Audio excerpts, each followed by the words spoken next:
Accused of having cocaine in his SUV last November. Dr. Bryce Jackson's attorney says OBGYN said all along he had never had drugs.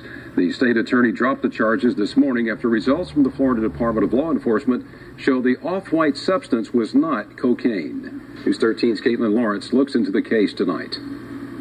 The damage is done. A reputation as a medical doctor nearly ruined by arrest. Nobody believed him when he said he didn't do drugs, and this has destroyed his practice. Dr. Bryce Jackson falsely accused. That was just a bunch of baloney. His attorney Waylon Graham saying his client did not have cocaine in his SUV back in November.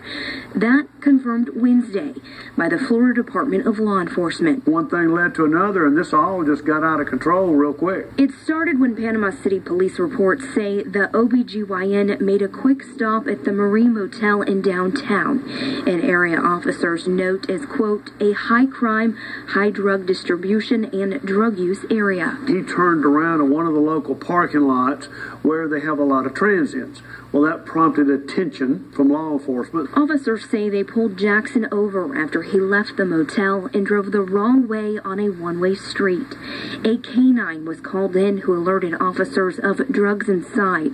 A substance found on the floor mat tested positive in a field test for cocaine. Those field tests that the cops do in the field are very inaccurate. Very, very inaccurate, and about half the time it will identify a drug when there is no drug. In this case, results from the state show that off-white substance was not cocaine nor any legal substance. They get to the bottom of whether or not you have a drug here, and in this case, they said there was absolutely no drugs in this material. Waylon says a win for Jackson, but not one that will restore his name overnight. In Panama City, Caitlin Lawrence. Okay, let's get to the bottom of this. Notice Waylon Graham. He's been an attorney for a long time. Yeah, I saw him in a case. I couldn't believe it, man. James Bulldog was where he was defending a guy named James Bulldog that had been riding high rates of speeds, drunk as all get out, running red lights and everything like that. And he was defending this sorry piece of shit motherfucker. And there was a guy by the name of David. He used to be with Cedar Grove Police Department. Anyway, they were the state's attorney's office wanted to prosecute David. I can't remember his name right now with the Cedar Grove Police Department. And he had taken his gun out of frustration and used it to hit James Bulldog. Well, Waylon Graham, man, he was like, man, when I saw that trial right there, David Ross.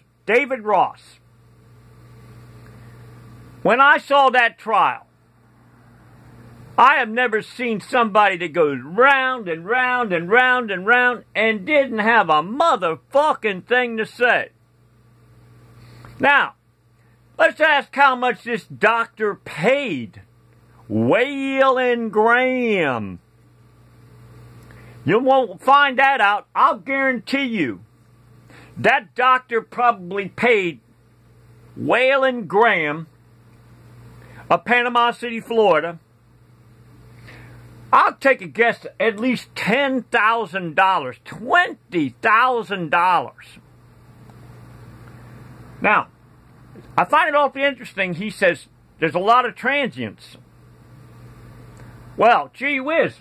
He sure as fuck didn't mention all the signs that are put up and said no trespassing, no loitering and everything like that. Now, I'm neutral on this. The facts are, probably, there are a lot of cops that if they saw what's called suspicious activity, why would this person go down a one-way street the wrong way? automatically the cops are going to think that this is suspicious activity. But these cops, they can't find these fucking boom cars that are going up and down the road. They can't. Suspicious activity? Hey, the same fucking vehicles go up and down the road. Especially Friday and Saturday night, man. Especially when they're catering to the college fucking idiots that come down on spring break. Which I do believe from, not from my words, but it's called a pattern. That's from Community-Oriented Service Police Grants, bulletin number 7, Michael S. Scott, who says, in a pattern, when you see the same motherfucking vehicles going up and down the road, it's a fucking pattern. But the cops can't find that fucking shit. But they'll take and terrorize homeless people like Patricia Wilder for quietly drinking a beer in McKenzie Park. Oh, yeah. Officer Gray, idiot fucking clown, must have set up $200,000 worth of observation equipment. Probably had fucking satellites on her. I observed the defendant, not the human being, not the broken down human being. I observed the defendant drinking a beer. And the defendant had 6 more in the pack. That motherfucking cop had no right. He's supposed to get a goddamn 4th Amendment search warrant to go through anybody's fucking pack. No, but he figured, hey, I can do what I motherfucking please.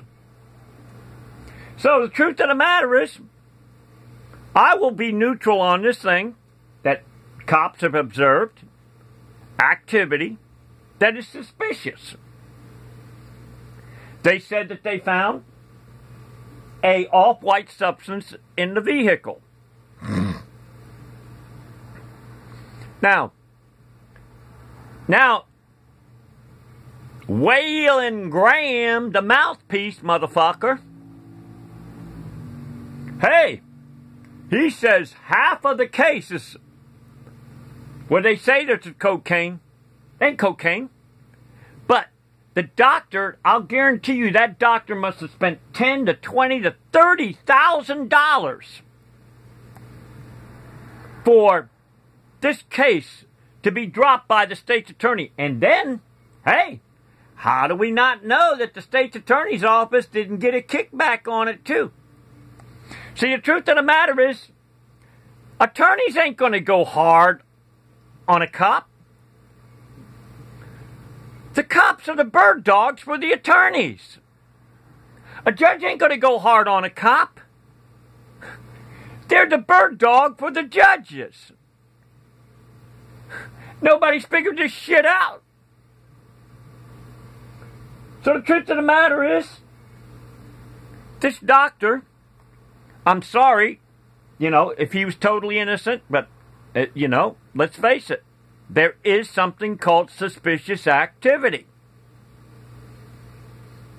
But at the same time, when you try to report cop crimes, like February 9th, 2016, 4:30 in the afternoon in Panama City, Florida, at Wilson Avenue and 23rd Street, I tried my damnedest to report as of February 10th because it was close to quitting time, which Laura Olson of the Panama City Police Department said she quits at 5 o'clock, and I can understand that.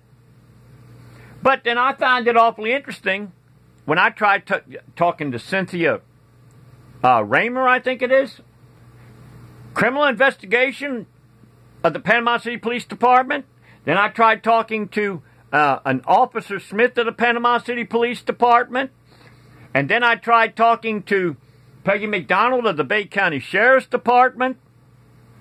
And then I talked to a Garrett. And then I contact Florida Highway Patrol. I think his name was Lieutenant Brown or something, whatever name, Captain Brown or whatever it is. And then I go to the Florida Department of Law Enforcement, and I call Whitney Williams, and then also a guy named Brian, I think his name is, of the Florida Department of Law Enforcement. Brian Harlow, yeah. I call all these different people about trying to report a dirty cop who threatened a bicyclist going down the road, told him to ride on the sidewalk. How do I know that he didn't purposely do that on purpose to try and get that bicyclist trapped? And then I'm wondering, was that motherfucker on drugs? Was this a conspiracy of some kind? Who the fuck else did he say, I'm going to get this bicyclist?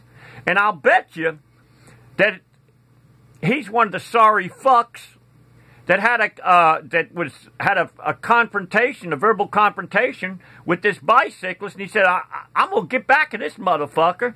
Well, guess what? I'm not through. Today, I called Panama City Police Department.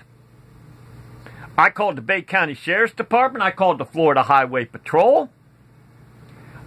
I called the Florida Department of Law Enforcement. Hey, maybe tomorrow I might call the FBI. I've already been recommended to call the FBI tomorrow. Hey, I may call Washington, D.C. on this shit. I'll send a motherfucking message out to this goddamn clown motherfucker. He ain't never gonna fuck with me again. And if I see him fucking with a homeless person or a bicyclist or something like that, because you see, they go after easy targets. These are pushy-ass motherfuckers when it comes to rich law violators. So the chain of command is long and endless in getting a dirty cop arrested. Hey, the Bay County Sheriff's Department, there was a guy named David Moog, I think his name was, and Ben Logan of the Bay County Sheriff's Department that was arrested for sex crimes. In Panama City, Florida, there was a guy named Sergeant Stephen Yates that was going around raping young women. Hey, but I'll tell you what I think goes on. The only reason why they're concerned about the so-called bullshit rape shit is because a lawsuit is filed by a cocksucking lying attorney. They go to risk management, they pay out the money, and they do they split the money up. And I'm talking about, there was somebody named, her name was Sarah Sauceman a long time ago, got $750,000 claiming motherfucking sexual harassment. That's what the fuck that shit is all about. They don't give a shit about the crime, because what happens is they split the goddamn fucking winnings. Prove me wrong, motherfuckers.